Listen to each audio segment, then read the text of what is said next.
नमस्कार. शासन निर्णय या युट्यूब चॅनल सरांचं खूप खूप स्वागत आहे. राज्य सरकारी कर्मचारी आली अतिशय महत्त्वाची बातमी ती म्हणजे राज्य सरकारी कर्मचारी बाबत 8 दिवसात होणार मोठा निर्णय. त्या संदर्भात व्हिडिओच्या माध्यमातून संपूर्ण अपडेट आता मला चला सुरू करूया.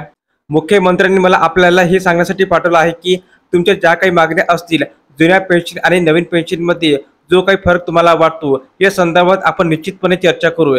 जे शिष्टमंडळ असेल त्यांना तुम्ही निमंत्रित करा आणि 1 आठवड्यामध्ये त्यांच्याबरोबर बैठक घेतली जाईल, असे आश्वासन शिक्षण मंत्री दीपक केसरकर यांनी कोपरगाव येथे जुन्या पेन्शन संदर्भात राज्यस्तरीय महाअधिवेशन दरम्यान सरकारच्या वतीने बोलताना दिले.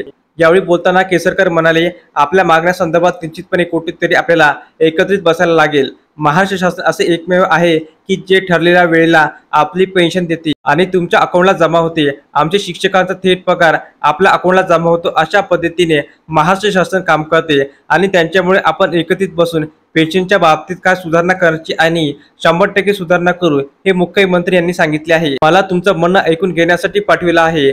या म्हणण्यामधूनच आपण काय करू शकतो हे तुम्ही समजून घ्या आणि ते करण्याचा आपला निश्चितपणे प्रयत्न राहील, हे आश्वासन आपल्याला मुख्यमंत्री यांनी दिलेलं आहे. 8 दिवसात मुख्यमंत्री व संघटनेच्या प्रमुख पदाधिकाऱ्यांसमवेत बैठक घेऊन शेवटी आपण एक गोष्ट लक्षात घ्या की राज्य असं चालत नाही. राज्यामध्ये काही नियम पाळावे लागतात.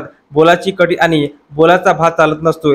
येथे प्रत्येक क्षण पैसे हे प्रत्येकाच्या अकाउंटला ठरवलेल्या दिवशी महाराष्ट्रामध्ये जमा होत असतात आणि ती परंपरा आपल्याला कायम ठेवायची आहे. असे अनेक राज्य आहे जी 5-5 महिने आपल्या सरकारी कर्मचाऱ्यांना पगार देत नाही. तसं महाराष्ट्र राज्यात होत नाही. महाराष्ट्र राज्यामध्ये तुमच्याशी चर्चा होती, निर्णय घेतले जातात आणि ते निर्णय घेतले जातात त्याची अंमलबजावणी सुद्धा ठरलेल्या दिवशीच केली जाते. तर अशाप्रकारे राज्य सरकारी कर्मचारी संदर्भात अतिशय महत्त्वपूर्ण अपडेट या एपिसोडच्या माध्यमातून आपण पाहिली आहे.